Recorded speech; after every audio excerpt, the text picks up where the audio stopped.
Hello students. तो आज हम आपके 10th क्लास की बुक का एक चैप्टर करेंगे, the making of a scientist, written by Richard H एब्राइट।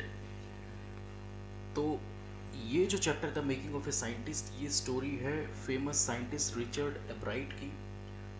उनकी मदर रिची, जैसा कि वो उनको कहकर बुलाया करती थी, हमेशा उनको बड़ा क्यूरियस बताती थी वो, कि वो बचपन से ही बहुत ज़्यादा क्यूरियस थे चीज़ों को जानने में। क्यूरियस कौन होता है? जो जिसके अंदर लालसा होती है, इंटरेस्ट होता है चीज़ों को जानने के लिए हमेशा। तो वो बचपन से ही बहुत ज़्यादा क्यूरियस थे। तो बचपन में उन्होंने सबसे पहले क्या किया, बटरफ्लाइज को कलेक्ट करना स्टार्ट किया। वैसे वो बहुत ज़्यादा एक्सट्रोवर्ट तरह के बच्चे नहीं थे, और ना ही फ्रेंड्स के बीच ज़्यादा समय जो है स्पेंड किया करते थे। तो इसीलिए उन्होंने क्या किया, अपनी मदर के बताने के बाद उन्होंने बटरफ्लाइज को कलेक्ट करना जो है स्टार्ट किया। और उस टाइम पर वो सिर्फ 2 साल के थे। सो उन्होंने अपने होम टाउन रीडिंग, पेंसिल्वेनिया के अंदर, रीडिंग में वो रहा करते थे, यूएसए के अंदर है स्टेट पेंसिल्वेनिया, और पेंसिल्वेनिया में ही एक छोटा सा टाउन है रीडिंग। तो वहाँ पर वो पले बड़े। तो अपने होम टाउन और आसपास से उन्होंने 25 स्पीसीज जो है वो कलेक्ट कर ली थी बटरफ्लाइज की। एंड उसके बाद उन्हें लगा कि बस this is the end of the butterfly collection now, because he thinks कि अब इतनी सारी स्पेसेस जो उन्होंने कलेक्ट कर ली है, इसके बाद तो कुछ नहीं बचा होगा। तो उसके बाद उसकी मदर ने देखा कि अब उसको लग रहा है बच्चे को कि उसने सारी स्पेसेस जो है वो कलेक्ट कर लिए वहाँ से। तो उन्होंने क्या किया, उन्होंने उनका इंटरेस्ट बनाए रखने के लिए उनको एक बुक ला कर दी। उस बुक का नाम था द ट्रेवल्स ऑफ मोनार्क 10। तो ये एक टर्निंग पॉइंट था उनकी लाइफ के अंदर। क्यों? क्योंकि वो, उनका इंटरेस्ट तो साइंस में था ही, और क्यूरियोसिटी भी थी उनके अंदर। तो उनका इंटरेस्ट और ज़्यादा बढ़ गया, ठीक है, dealing with science. So he started with tagging butterflies, which was a task given at the end of the book that his mother bought for him। ठीक है, तो उन्होंने शुरू मतलब वो बुक तो पढ़ी उन्होंने, और बुक के लास्ट में एक जगह एक टास्क दिया हुआ था कि भाई बटरफ्लाइज को जो है वो टैग करना है। जैसे टैगिंग कैसे होती है, इस तरह से होती है, आप स्क्रीन पर देखिए, इस तरह से जो है वो टैगिंग होती है बटरफ्लाइज की। तो जैसा उसमें बुक में वो टास्क दिया गया था, उन्होंने वैसा ही किया। उन्होंने बटरफ्लाइज को टैग करना स्टार्ट किया, और उसके बाद फिर हर साल वहाँ पर काउंटी साइंस फेयर हुआ करते थे, जहाँ पर बच्चे, बहुत सारे बच्चे जगह जगह से आते थे, और अपने अपने जो भी उनके एक्सपेरिमेंट्स, जो भी उनके प्रोजेक्ट्स होते थे, वो वहाँ पर उनको वो शो करते थे। ठीक है, तो वो काउंटी साइंस फेयर में गए पहली बार, और उन्होंने क्या दिखाया वहाँ पर, एक फ्रॉग टिश्यू पर कुछ स्लाइड्स उन्होंने बनाई हुई थी, वो उन्होंने वहाँ पर दिखाई। लेकिन अनफॉर्चुनेटली उनको कोई भी प्राइज़ जो है उस वक्त नहीं मिला उनके इस प्रोजेक्ट के लिए।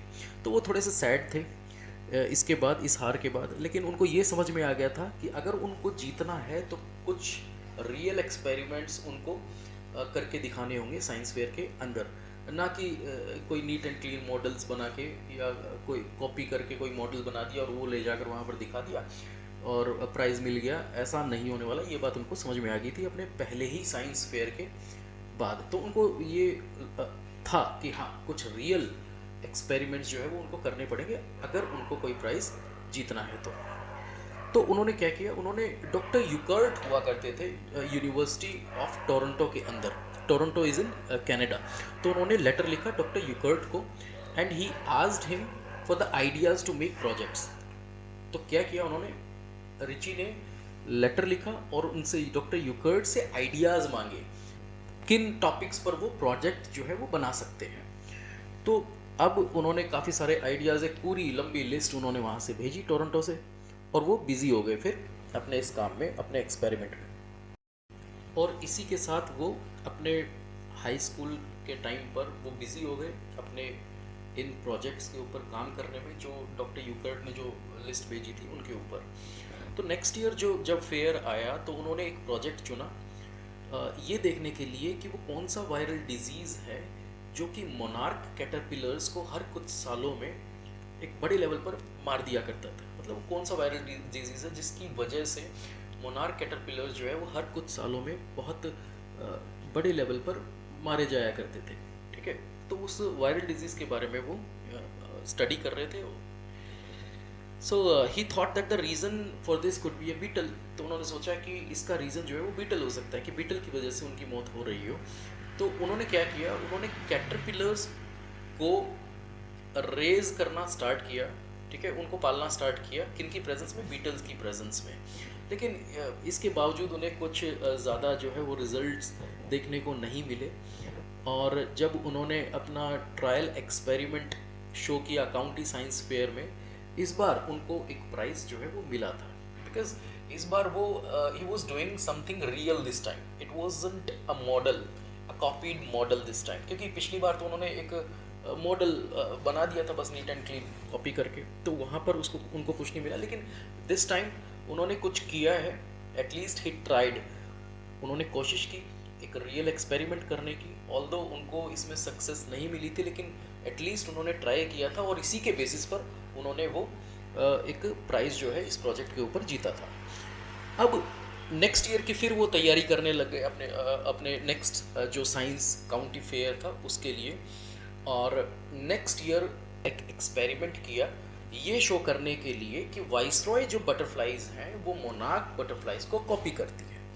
अब वाइसरॉय बटरफ्लाइज जो है वो मोनार्क बटरफ्लाइज को कॉपी क्यों करती है, क्योंकि प्रेडेटर्स जो होते हैं वो वाइसरॉय बटरफ्लाइज को अपना शिकार बनाते हैं। मतलब इसीलिए वाइसरॉय बटरफ्लाई जो है वो मोनार्क बटरफ्लाइज को कॉपी करती है, ठीक है, ताकि वो प्रेडेटर्स का शिकार ना बन सके। और प्रेडेटर्स कौन होते हैं, वो जानवर जो दूसरे जानवरों को खाते हैं उनको प्रेडेटर्स बोलते हैं। और जब ये शो करते हैं वो साइंस फेयर में, तो उनको इस बार भी प्राइजेस जो हैं इसके लिए मिलते हैं काफ़ी।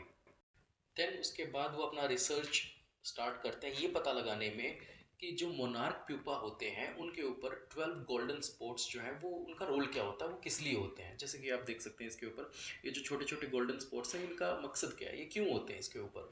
तो हर कोई ये सोचता है कि ये बस उसके ऊपर डिज़ाइन के लिए होता है, लेकिन डॉक्टर यूकर्ट, वही डॉक्टर यूकर्ट जिन्होंने उनके पास वो लिस्ट भेजी थी प्रोजेक्ट्स की, कहाँ से, टोरंटो से, तो वो डॉक्टर यूकर्ट जो है उनका सोचना थोड़ा सा अलग था, उनका मानना अलग था इससे, क्योंकि वो नहीं समझते थे कि ये सिर्फ डिज़ाइन के लिए है, इनका भी एक अपना एक बेसिस था, एक मकसद था।